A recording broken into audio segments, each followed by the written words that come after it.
इसलिए उसने अपनी कला से पांडवों के लिए 1000 खंभों का विलक्षण सभा भवन बना दिया। इसमें उसने कैलाश और मैनाक पर्वत से मूल्यवान मणियाँ लाकर लगवाई थीं। देवदंत नाम का शंख भी मैंने ही अर्जुन को दिया था। अर्जुन महान विजेता था। उसने अनेक राजाओं को जीतकर इतना धन वसूल किया था कि उससे पांडवों ने बड़ी धूमधाम के साथ राजसूय यज्ञ किया।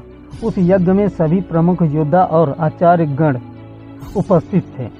श्री कृष्ण को उस यज्ञ में सबसे अधिक सम्मानीय महापुरुष माना गया था। राजसूय यज्ञ का यह समय पांडवों के ऐश्वर्य और समृद्धि का समय था। लेकिन बाद में युधिष्ठिर के जुए में हारने के पश्चात उनके जीवन का संकट काल उपस्थित हो गया। अर्जुन अपने ज्येष्ठ भ्राता का इतना सम्मान करते थे कि अपना सब कुछ हार जाने के पश्चात जब युधिष्ठिर ने अपने भाइयों और पत्नी को दांव पर लगा दिया, तब भी अर्जुन ने इसका विरोध नहीं किया।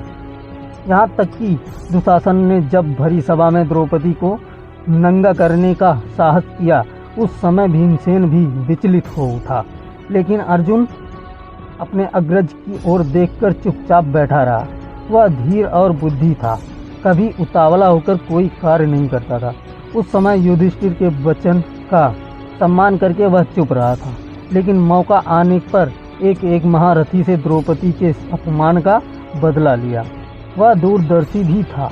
आगे क्या करना है उसके लिए पहले से ही योजना बनाना वह प्रारंभ कर देता था। वनवास के समय में उसे यह आशंका हो गई थी कि कौरवों का हृदय मैला है। वे वनवास के पश्चात भी राज्य का थोड़ा भी हिस्सा नहीं देंगे। युद्ध के द्वारा ही उनसे अपना अधिकार प्राप्त किया जा सकता है। यह दृढ़ संकल्प लेकर उसने अपनी सामर्थ्य बढ़ाने के लिए प्रयत्न किया।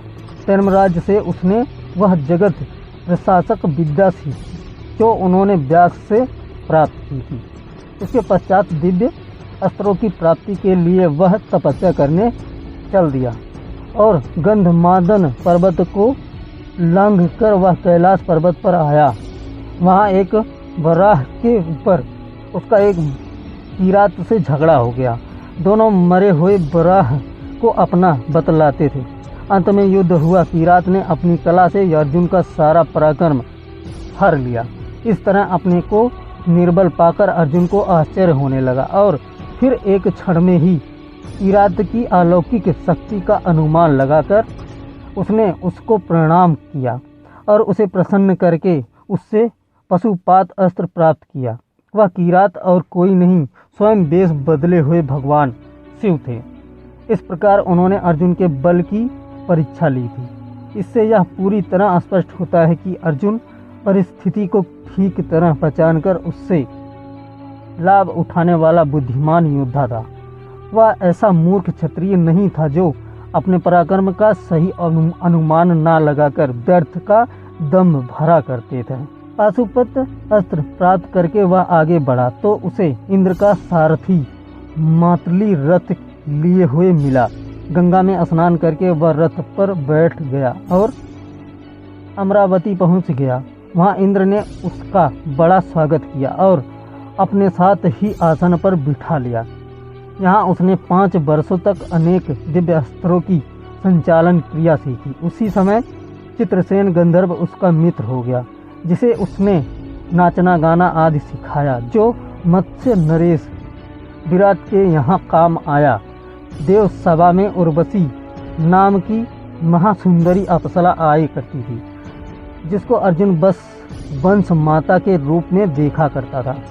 उसके हृदय के भाव को न जानकर चित्रसेन ने समझा कि वह उसके सौंदर्य पर मोहित हो गया है। इसलिए उसने एक दिन उर्वशी को उनके पास भेज दिया। उर्वशी अपना कामुक रूप लेकर उनके पास पहुंची और सहवास के लिए इच्छा प्रकट करने लगी। अर्जुन के तेजस्वी रूप को देखकर वह काम से पीड़ित हो रही थी। उसने अर्जुन को अपने साथ रमण करने की इच्छा जताई। यह सुनकर अर्जुन ने चौंक कर कहा, उर्वशी, आप तो हमारी वंश माता हैं, फिर मैं ऐसा पाप कार्य कैसे कर सकता हूँ? आपकी यह धारणा मेरे विषय में गलत है कि मैं आपके प्रति काम सख्त है। मैं तो आपको पूज्य मानकर आपका सम्मान करता हूँ। अर्जुन की इस बात को सुनकर भी उर्वशी की काम पीड़ा उतनी ही बनी रही और उसने कहा, छोड़ो इस धारणा को वीरवर, आओ मेरी काम पीड़ा को शांत करो। जब उर्वशी के कई बार कहने पर भी अर्जुन तैयार नहीं हुआ तो उसने क्रोध होकर उसे नपुंसक हो जाने का श्राप दिया। उसके लिए निश्चित अवधि थी। आगे चलकर यह श्राप ही अर्जुन का सहायक बना और अज्ञातवास के समय इसी के कारण विराट के यहाँ उनका रहना संभव हुआ। ब्रह्मल्ला बनकर वह उत्तरा को नाचना गाना सिखाता रहा और इस तरह अपना वह सारा समय काटता रहा। इंद्र से अनेक दिव्यास्त्र प्राप्त करके अर्जुन बदरी वन में नर नारायण के आश्रम में पहुंचा। अन्य पांडव भी वहीं प्रतीक्षा कर रहे थे। आकर उसने अपने भाइयों को अपनी यात्रा का सारा विवरण सुनाया और जो दिव्यास्त्र प्राप्त किए थे उनका परिचय दिया। अर्जुन स्वार्थी और संकुचित मनोवृत्ति का मनुष्य नहीं था। उसका हृदय उदार और क्षमाशील था। यद्यपि कौरवों ने उसका और उसके भाइयों का अनिष्ट कर दिया था और उसकी पत्नी का अपमान किया था, लेकिन भाई के नाते फिर भी अर्जुन ने एक बार गंधर्व राज चित्रसेन से युद्ध करके दुर्योधन आदि को छुड़ाया।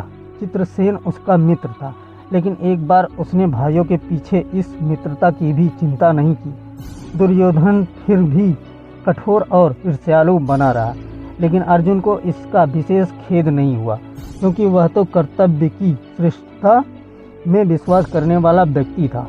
कर्तव्य से प्रेरित होकर कठिन से कठिन कार्य करने की क्षमता उसमें थी। इसी प्रकार कर्तव्य परायणता का परिचय उसने उस समय दिया था जब वह अज्ञातवास के समय राजा विराट के यहाँ ठहरा हुआ था और कौरवों ने विराट के ऊपर आक्रमण कर दिया था। झूठ दम भरने वाला उत्तर उस समय अर्जुन को सारथी बनाकर युद्ध के लिए ले गया था, लेकिन वह कौरवों की सैन्य शक्ति देखकर डरकर भागने लगा। तब अर्जुन ने उसे रोककर कौरवों का स्वयं सामना किया और उन्हें परास्त किया। राजा विराट के प्रति अपने कर्तव्य का वह इसी तरह पालन कर सकता था, इसीलिए अपने भाइयों का भी उसने सामना किया।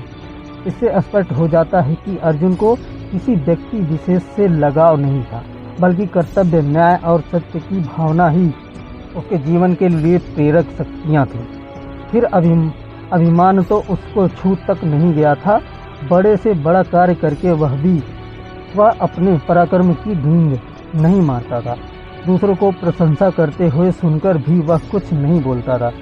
अर्जुन नम्र और विनयशील भी था। वह श्री कृष्ण के पूछे बिना कोई कार्य नहीं करता था और उन्हें अपना सच्चा सखा मानता था। कृष्ण ही उसकी विजय के आधार थे। यही उसे ऐसा सारथी नहीं मिलता तो शायद वह कौरवों की उस विशाल सेना को नहीं जीत पाता, जिसमें भीष्म, द्रोण, कर्ण जैसे महारथी युद्ध कर रहे थे। कृष्ण की नीति निपुणता से ही उसने भीष्म पितामह को धराशाही किया। उन्हीं की चाल से गुरु द्रोणाचार्य को उसने पराजित किया और उन्हीं की सूझ के बल पर कर्ण जैसे योद्धा को मार गिराया। इन तीन पराक्रमी सेनापतियों से टक्कर लेना मामूली काम नहीं था, लेकिन अर्जुन से अपनी सामर्थ्य और शक्ति के बल पर इनका सामना किया और इन सबको धराशाही करके विजय का शंख बजाया। कृष्ण ने अनेक बार उसके जीवन की भी रक्षा की थी। पहले तो भीष्म जैसे पराक्रमी से ही उसका बचना कठिन था, फिर कर्ण तो उसे जीवित कभी नहीं छोड़ता।